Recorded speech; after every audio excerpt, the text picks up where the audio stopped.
Hey there! Are you a crime scene investigator, law enforcement officer, or forensic scientist looking for a Facebook community that understands you? Check out Taction USA's forensic product groups. You'll find blogs, articles, information, and community. For those of us in the investigative field, there are not many lines of support out there, but Taction USA is a company that was founded by law enforcement for law enforcement. Subscribe today to get access to exclusive content. Just look for Taction USA in Facebook groups.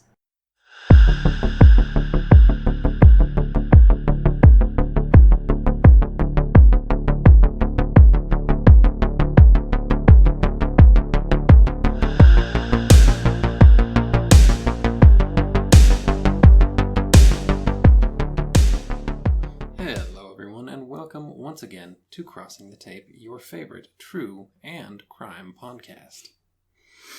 I am your host, Brendan, along with Hillary, your other host. And today, we're heading back in time. Yes. Way back. And I've got my trusty spittoon ready for all this Wild West tobacco I'm chewing in preparation. I'm glad you don't do that in real life. Me too. We're going to take you back, as he said, to the Wild West in the 1800s. And this episode is not particularly a mystery. No. It's still a bloodbath, like many of our episodes. Like we enjoy. But it's more of a step back in time and a history lesson. Yes, a historical bloodbath. Yeah. Something we found kind of interesting. Mm-hmm. So, there is a town called Lincoln in New Mexico, and it's small and rural, and it's peaceful. At least, it is now. At one time, the main street that runs through this small town was coined as the bloodiest street in America. So just think about that for a second. Think about all of the cities we have now, and all the crime-ridden cities. Violence. All the violence. And this little bitty rural town, at one time, was the most dangerous street in the whole United States. Yeah. So the historical fight that earned that street the name the bloodiest street in America, lasted 4 days, and is depicted. Every single account I read it's the epitome of the Wild West, a Wild West fight. Yeah, it's just cowboys running wild. Yeah. So we'll go back to the beginning. A good place to start. Yes. So the fight all began with an argument between a man named Alexander McSween, who was a businessman, and Lawrence Murphy, who was an attorney. The two men began to argue over cattle and a mercantile business, which, it's about all there was to argue with back then. Maybe some land. Cattle and I work on things. Yeah. Murphy was also known to be a crime boss, though, in the area as well. Which is interesting that that's the term everywhere I read about him. That was the term they use. Which I think of like, a family, like the mob. The mafiosi.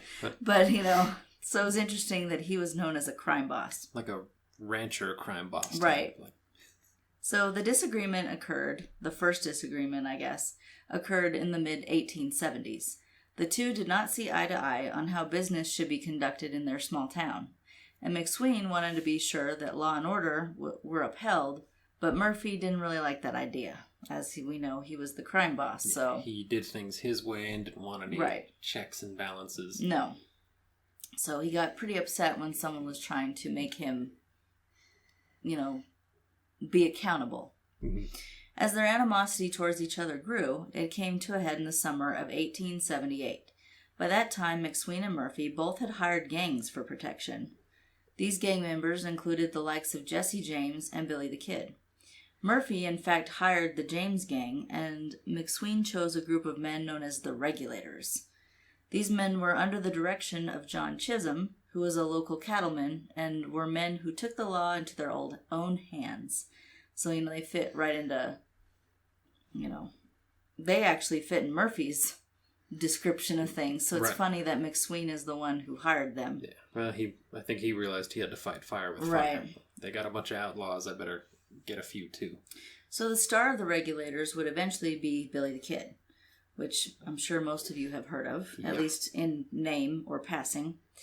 He quickly became the head of the gang as he was extremely prolific with guns. Isn't that comforting? That's what you want in a leader. A guy who can spin revolvers two different directions. I have nothing against guns. Trust me. But who should be in charge? that guy. Murphy also had Sheriff Brady and deputies in his back pocket as well.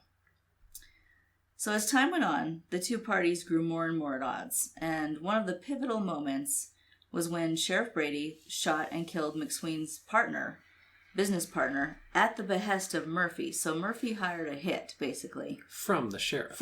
Yes. Double crooked. Right. So, of course, this didn't set well with many people, and it especially did not set well with Billy the Kid. And he attempted to confront Brady about it. But the account I read was, Billy the Kid saw him on the street and started going after the sheriff, talking. Yeah. Like he wanted to talk to him, but of course it was... he's probably going to read him the riot act. Well, and he was known as a hothead. Yeah. So I'm sure it wasn't a pleasant conversation. It probably would have escalated to violence one way or another. It would have anyhow. But he tried to confront him. The sheriff kept walking away from him, wanted nothing to do with him. So Billy shot him dead. Oof. And it was that murder that spurred the actual Battle of Lincoln County, which is the bloodbath we're talking about. Mm-hmm. So, before we get more into that battle, we're going to hear a word from our friends at the National Investigative Training Academy.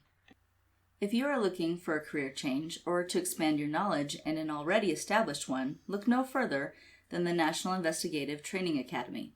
The National Investigative Training Academy, or NITA, N-I-T-A, has well over 100 courses with 70 professional development ones alone. NITA is constantly adding to their course catalog, and courses are focused on private investigation and security fields. Whether you would like to become a private investigator or you need continuing education for your investigative or security career, the National Investigative Training Academy is for you. All courses offered are 100% online and do at your own pace. Once completed, you will receive a certificate in that course. Sign up today at investigativeacademy.com. Make sure when you sign up for your courses, you mention we sent you there. We encourage you to get the best investigative and security training possible today. When you sign up, mention our brand ambassador code, BA2367. That's BA2367. And you can find those courses at investigativeacademy.com. Look for links in our show notes as well. So before our quick little break, we discussed how two prominent men, McSween and Murphy, were they had the run of Lincoln, New Mexico at that time. But they didn't see eye to eye, and they gathered up gangs and prepared for a big fight. And where we left you, the fight broke out when the sheriff killed McSween's business partner because Murphy had told him to. Mm-hmm. And Billy the Kid didn't like it, so he confronted the sheriff and killed him. On the street. Yeah. So this all happened there on the main street. Yeah, and I believe it was broad daylight. I'm not certain of that fact, but that's kind of what every account seems to act like. Yeah. And so to the people who are not in the know about all the shady business dealings and the argument, to mm-hmm. them... That guy just killed the sheriff. That dirty outlaw just smoked the sheriff right here in front of God and everybody. Right. So from that point on, the battle began, and it lasted 4 entire days, July 15th through 19th in 1878. Murphy, who had law enforcement in his pocket, even called out the army to help him in the fight, which I thought was wild. And I was like, how deep are his connections? I guess he is a crime boss. Putting that, things were different then, but kind of be hey, we got to go serve a warrant on a guy, so call the National Guard. Yeah. Have them send 30, 40 dudes. I know times were different, and, for those of you who aren't familiar with that area, there's a fort nearby that was, around at that time. So it's not like it was in the middle of nowhere and the army flew in or something, Yeah, there were things, there were places. Yes, but it's wild to me. It's not far from Roswell, New Mexico. Yeah. So it's wild to me that they, we need help in this outlaw fight, so let's call the army. Yeah, let's send a telegraph to the general. Right. So as the fight continued, McSween and his gang were trapped in his own home, and I couldn't find a lot of details. I'm sure there are somewhere, but I didn't get into the big history of this because this is a short podcast. And this isn't a history podcast. We're talking about death. Right. Thanks. Death and crime. So, right. So, it's just historical crime. Yeah. But apparently, as they were fighting, they were kind of trying to take cover in different buildings. And finally, they just ended up, he and his gang, being just like holing up in his own home, which actually was their demise. So this location is where many of them died. Did you know that, I believe it was McSween's house, they actually, I don't know if they did this ahead of time or if the house was built such, but whatever final building they were holed up in on the property actually had rifle ports in the walls I didn't already. know that. That's interesting. They were able to shoot effectively from cover, which is why this wasn't like...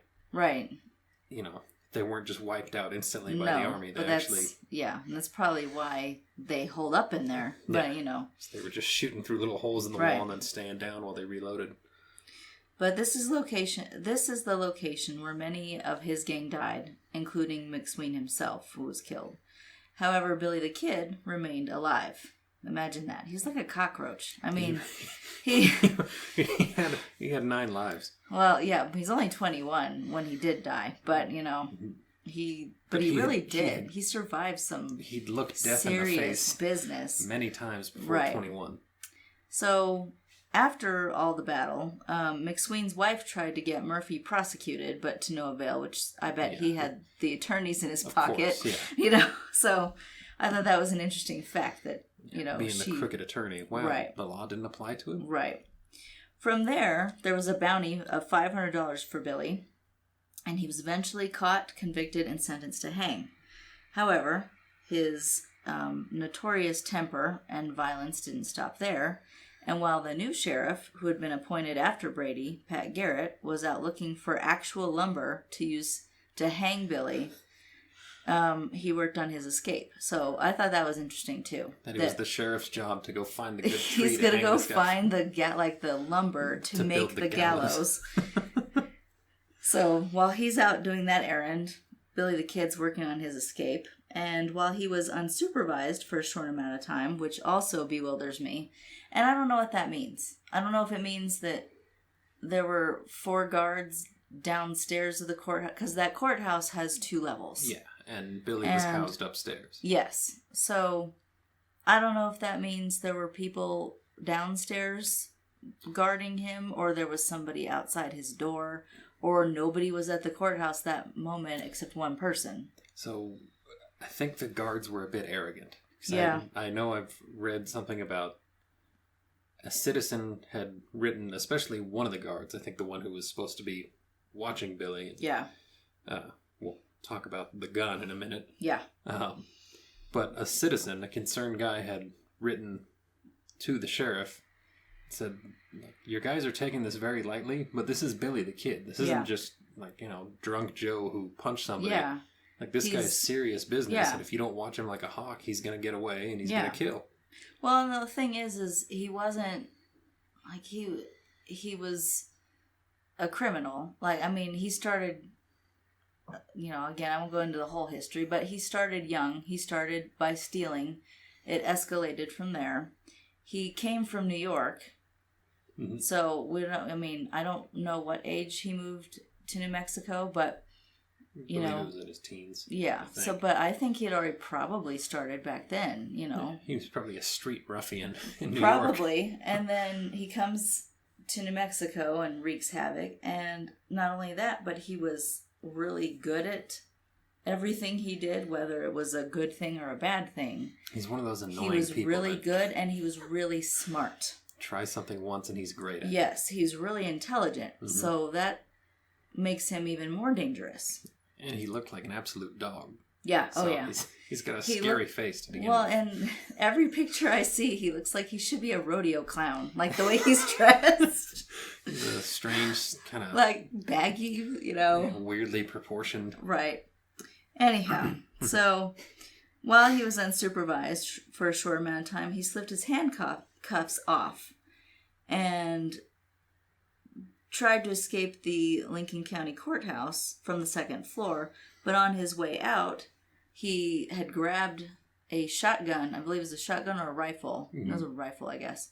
Of the deputy that was supposed to be watching him. Yeah. The guy just left his duty rifle there. Unattended, which is what that person was talking about. Right. And be careful with this guy. Billy the Kid leaned out a window at the top of the courthouse, called the guy's name, and shot the guy dead. Yeah. And then escaped, and on his way out, he grabbed another firearm that had been hidden by a cohort of his in an outhouse. So he already had this plan. He probably knew he was going to get caught eventually, so he probably had that plan in place before he was even caught. Yeah, that, hey, if I ever get caught, hide a pistol in the outhouse or whatever. Yeah. Because I'll escape and get it. Yeah. So he ended up shooting 2 deputies and escaped. And the rumor is that it's subject to question whether Pat Garrett actually is the one who caught him or not. More than not, I've seen he did. He was the one that eventually apprehended Billy the Kid. Yeah, in another county. In another county, and killed him. But all of that to say that tiny little town, the death toll of that little town was so high in such a short time that, it was the Battle of Lincoln and coined the bloodiest street in America. Mm-hmm. Which is nuts considering all the other places. I mean, I know it's the 1800s, but it's wild to me that there wasn't that much violence in New York, Chicago, Philadelphia. So it kind of gives you the perspective of why the West was called the Wild West. Yeah, and of course, like you said, that Pat Garrett may or may not have found and killed Billy. There's rumor that he didn't die that day, or he escaped, or his death was faked, or they killed one of his compatriots, but everything buried the body to look like, hey, Pat Garrett got him. But everything points to it being Billy the Kid. I mean, I think there's room for rumor, but there was one article I read, and it was they did, to the best of their ability back then, almost an autopsy. Mm-hmm. That's the best way to ID anybody, even back then. Yeah. So. Well, and he had a very distinctive face, like we said. Yeah, he really did. But I think it's one of those things that, because those rumors swirling, people have given bogus deathbed confessions the same way people claim to be D.B. Cooper before they died, just to have a little fun. But I think he was caught, and I think that so was too. The end of the kid at the hands of Pat Garrett. Right. So, little history for you. Little... Death? Well, it's mostly what this podcast is about. But I thought it was interesting and just wanted to change things up a little bit. Yeah, a little one-horse town was once like the scariest place to be. Just for 4 days there. Well, and can you imagine, I kept thinking about it when I was doing my research. Can you imagine being just a person, like a civilian who didn't really know what was going on? And you're just, come to town on your horse. You're on your horse, you're tying the horse up and pew, I gotta buy some stuff to make a fence for my cows, and then a war going on. Right. So, it sure is interesting though. Yes. So thank you for listening. We appreciate you coming back and joining us, and we will see you next time for more shooting. Yeah, that's true. Quite a bit. Stay safe. And so.